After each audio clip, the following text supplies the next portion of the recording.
All right, man. The big trade, Jaren Jackson Jr. is coming, and it signals the end of the tankathon, does it not? Yes, it does. Joining us now is Jazz analyst on radio. You can hear him every game, pre, half, and post with Jake Scott. His name is Tim LaComb. Tim, you're on with PK and Riley Jensen. Good morning. What's going on, fellas? Riley? Tim? Good to talk to you, man. Good to talk to you. It's been a minute. It has been a minute. I think it was Guadalajara or something like that. We had a Mexican lunch together one day. It was good. That's about the last time I seen you. Yeah. So, I hope you guys are doing great. Good morning. Give me your initial reaction, and then now as you've had time to process the trade. Initial reaction, I was sitting at work and had a colleague run around the corner like, "We got a Shams bomb." And I was on the phone, so I just grabbed the phone out of his hand. I couldn't see it. I'm 55, and I can't see as well as I used to, so I put that thing close to my face. And I think the first thing I saw was Utah Jazz. I knew we were, there was something going on. And when I saw Jaren Jackson Jr., that's a guy who you make a list. I've been doing this for 6 years now. And when the teams roll through, you have an opportunity to see everybody in the league. And some guys really impress you. And I think Jaren Jackson, just his ability to do all the things I think that the Jazz need right now. He's a spacing guy that can shooting 36% on 5 threes a game.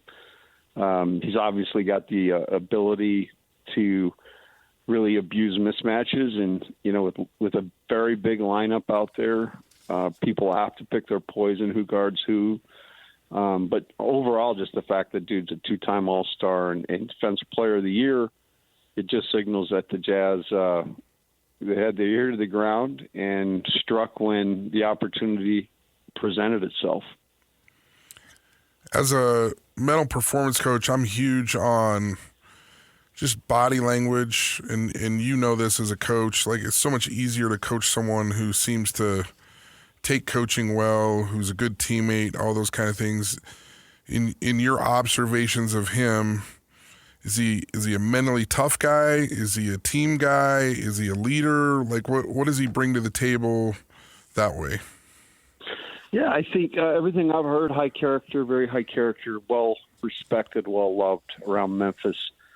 I think a guy, like I say, when you start to think about the possibilities of putting him in a lineup with Walker at the 5 and he and Lowry kind of just picking their poison, because they're both capable of doing wing-like things and also, spacing, and then also attacking mismatches. So that'll be an interesting pairing. And then, I think the way that this season is progressing, you're still looking to add one more big piece to, a Keontae George and Ace Bailey.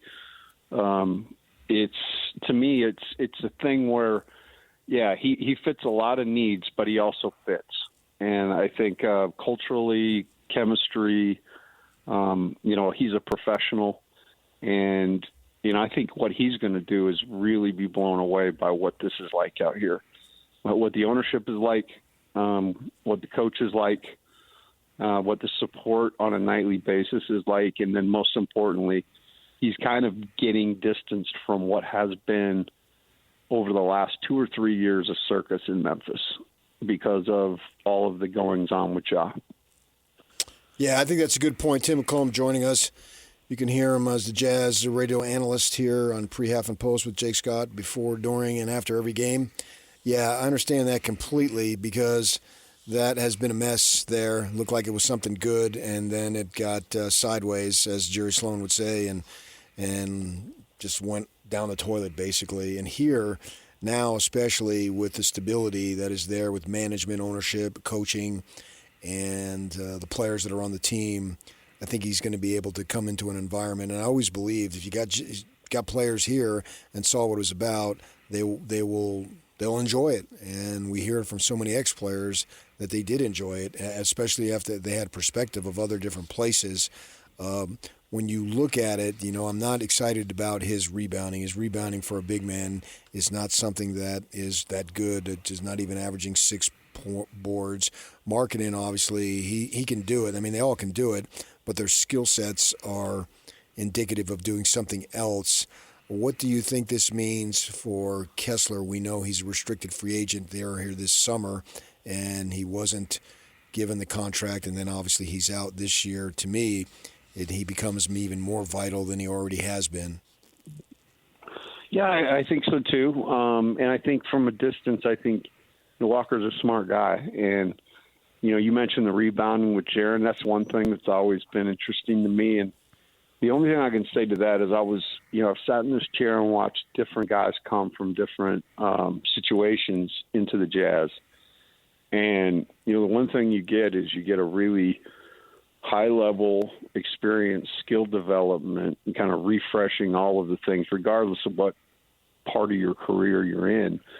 And, the one that stands out to me, Colin Sexton, that dude, when he came here, that dude knew one speed, 100 miles an hour.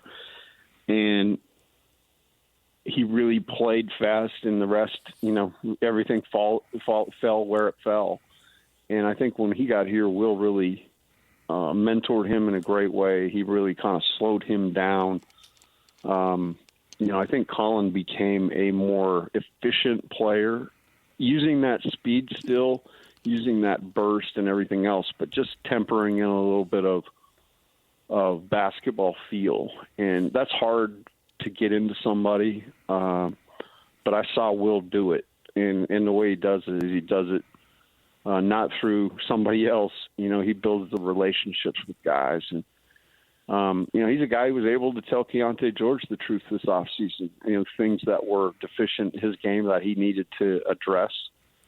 And I think probably the most important thing with all of that is, you've got a guy in Will Hardy who has been a great soldier over the last few years, but this dude can really coach, and his staff can coach and they can develop.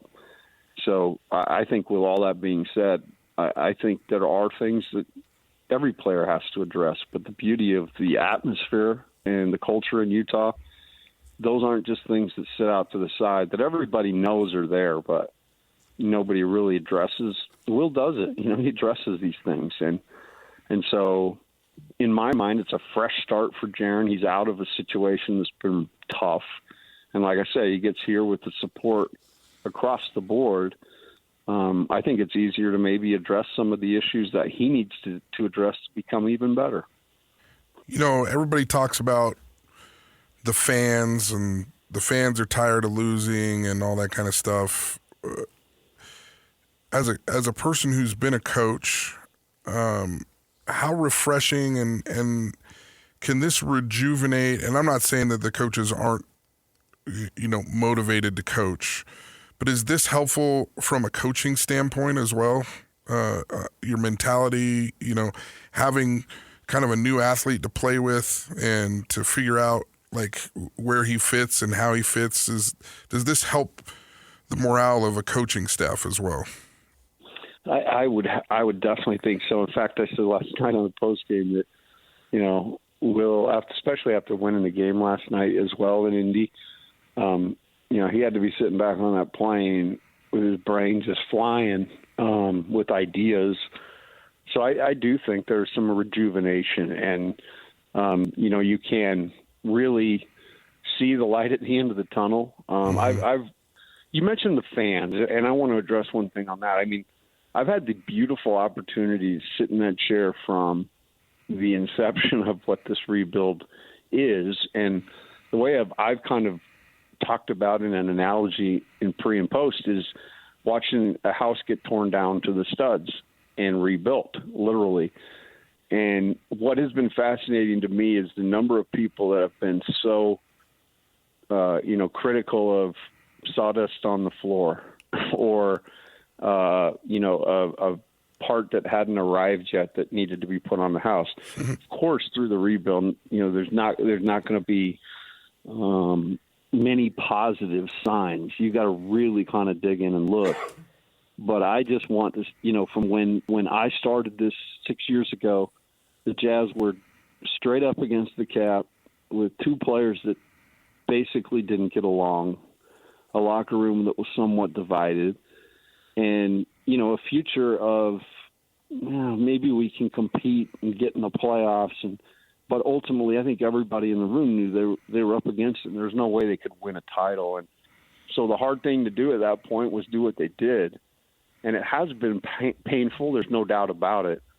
But where the Jazz sit today, they now have, on the roster, they now have two guys that have played an all-star game. They have a guy in Keontae George who has put up numbers that should probably be, in an all-star game in normal years. You've got one of the more up-and-coming bigs, rim protectors, paint protectors, and then you've got a guy with just crazy upside in Ace Bailey. But at the same time, you've been able to build a nucleus of guys who can fit in behind. And Isaiah Collier, who just changes the game, and he did it again. Last night, played 48 minutes, had 22 assists. So I guess my point in the long-winded answer is there's been so many things going on over the last 4 years, and so many of them good. But human nature is to focus on the dust on the floor.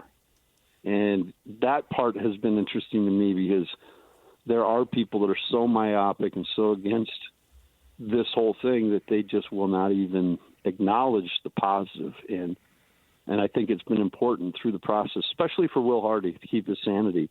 You've got to focus on the development and the positives. And so that has been a fun journey. I'm glad it's over, and I'm glad we've got a couple of months looking down the pipe here. But next year the Jazz will play meaningful basketball. They'll play playoff basketball.